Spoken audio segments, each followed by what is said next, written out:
भुलेश्वर पुण्यापासून साधारणतः 45 किलोमीटर अंतरावर असणारे भगवान शिवशंकराचे अतिशय सुंदर प्राचीन मंदिर आहे.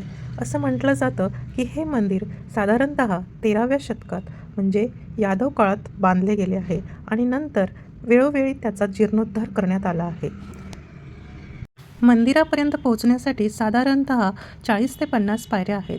पायऱ्या चढत असतानाच मंदिराचे सुंदर असे विहंगम दृश्य आपणास अनुभवायास मिळते.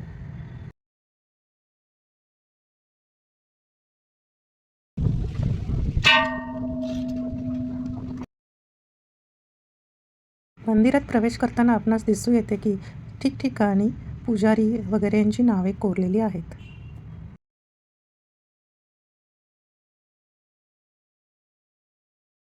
मंदिरात प्रवेश केल्यानंतर सर्वप्रथम दर्शन होते ते नंदी यांचे. त्यानंतर एका बाजूला शेजगर म्हणजेच महादेव यांचा नेत्रकक्ष आहे.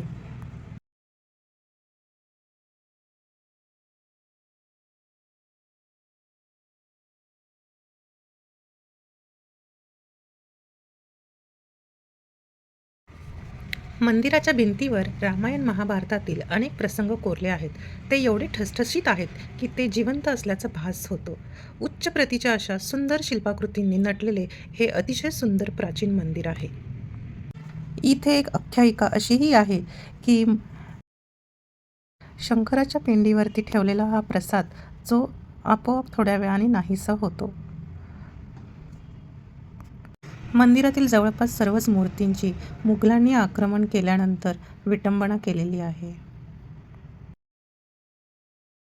तर अवश्य भेट देण्यास जोगे हे असे एक पुण्यापासून अतिशय जवळ अंतरावर असणारे पुणे सोलापूर हायवेवरती यवतपासून 10 किलोमीटर अंतरावर असणारे सुंदर प्राचीन मंदिर अवश्य भेट द्या.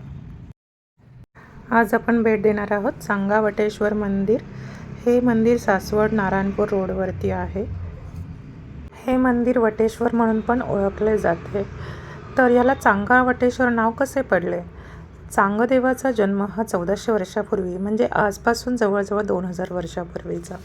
चांगदेव हा इंद्रलोकी इंद्रसभातील एक गण होता. इंद्रसभेमध्ये असताना त्यांच्या वर्तनात काहीशी असभ्यता दिसून आली. त्यामुळे इंद्राने त्यांना शाप दिला की तुला मृत्यूलोकाचा जन्म प्राप्त होईल व तेथे 1400 वर्षे तू राहशील. पुढे ज्ञानदेवाचा अवतार होऊन त्यांच्या कृपेने तू मुक्त होशील. पुढे मुधोपंत नावाचे गृहस्थ एका नारायण डोही नावाच्या क्षेत्रात राहत होते. त्यांना मुलगा झाला. तो रूपाने फारच सुंदर होता व त्याच्या अंगी उपजत गुण होते.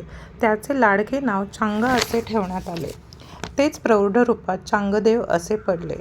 चांगदेव पावसाळ्यातील चातुर्मासात मौनव्रत व अंधत्व धारण करून म्हणजे डोळे मिटून व्यवहार करत असत.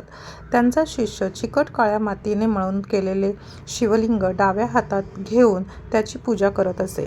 एके दिवशी एकसारख्या पावसामुळे कंटाळून पालथ्या घड्यावरच थोडेशा मातीचे लिंपण करून त्याने पार्थिव शिवलिंग तयार केले. चांगदेव नित्यनेमाने स्नान उरकून पार्थिव लिंग डाव्या हातावर घेण्याचा प्रयत्न करू लागले, पण ते हलेना. त्यांनी डोळे उघडून पाहिले व हलवण्याचा प्रयत्न केला, पण ते न हलल्यामुळे त्यांना ते शिवलिंग स्वयंभू असल्याचा साक्षात्कार प्राप्त झाला आणि त्यामुळे तिथे त्यांनी त्याचे छोटेसे मंदिर बांधून आपली उपासना कायम ठेवली. आणि या मंदिराला चांगावटेश्वर असे नाव पडले. पुढे 17व्या शतकात आबासाहेब पुरंदरे यांनी याचा जीर्णोद्धार केला.